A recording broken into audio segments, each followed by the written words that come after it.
Orang yang mati syahid semua perkara diampuni kecuali utang. Bagaimana cara kita jika pernah berhutang dan lupa akan hutang kita? Jika tidak ditagih dan kita lupa, bagaimana cara memohon ampunan pada Allah dalam perkara ini? Tentu saja masalah utang Bapak Ibu sekalian, lakukan satu hal ya. Jangan pernah utang kecuali darurat. Itu dulu. Kalau darurat sekali baru utang. Kalau enggak jangan utang. Kebanyakan orang membuka pintu utang ini karena mau melampaui kebutuhannya. Melampaui kapasitasnya. Mau karena gengsi, mau karena ya dipuji oleh orang, akhirnya memaksakan harus ganti mobil baru, harus pindah rumah yang lebih besar, harus begini.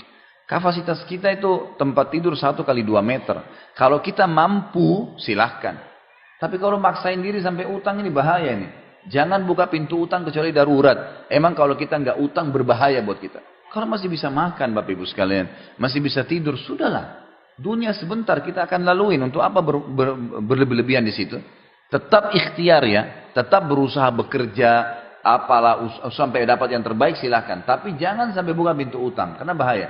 Kalaupun buka pintu utang, laksanakan sabda Nabi SAW. Kata Nabi SAW, kalau seseorang berutang niat dari awal mau membayarnya, Allah akan mudahkan dia membayarnya.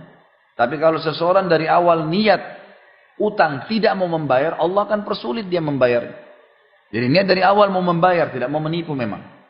Ingat hadis juga yang pernah saya katakan, kalau seseorang laki-laki menjanjikan, iming-imingkan seorang wanita, kalau nikah sama saya kasih mobil, saya kasih rumah, saya kasih begini. Atau perempuan sebaliknya, kalau kau nikah sama saya akan patuh, saya akan soleh, saya akan soleha, saya akan begini.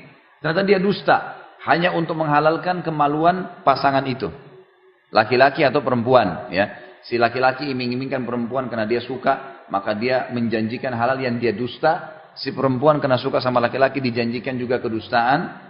Maka, dan dia tahu dia dusta, Allah tahu dia dusta, dia akan bertemu dengan Allah sebagai seorang pezina. Walaupun itu sudah jadi pasangan halalnya.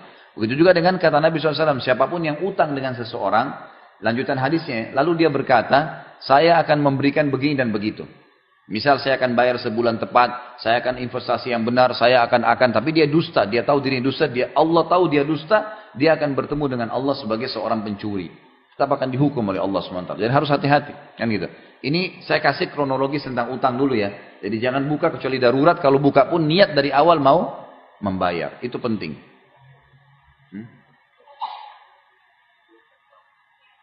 Mobilio Silver B2442 menghalangi jalan.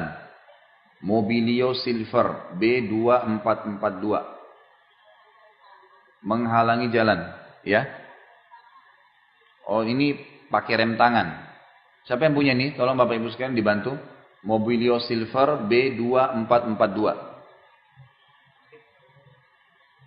Baik, bagaimana caranya sekarang kalau saya sudah terlanjur utang, kemudian orangnya sudah tidak ada, ya. Pertama tentu taubat kepada Allah SWT. Kalau sampai terlintas di benak Bapak Ibu yang bertanya ini, niat untuk tidak membayar. Taubat kepada Allah dan niat dari sekarang mau membayar. Usahakan ikhtiar cari orangnya, keluarganya, temannya, alamatnya, cari tahulah informasi. Sekarang kan apa saja bisa dibuka ya. Kalau kita masih ingat namanya saja buka, ketik masuk di Facebook kita bisa dapat orangnya. Tidak ada yang tidak bisa sekarang, semua luar biasa gitu. Bisa dapat. Kalaupun betul-betul sudah berusaha tidak bisa dapat, maka sedekahkan sejumlah utang itu atas nama orang itu. Itu yang bisa, itu yang kata para ulama.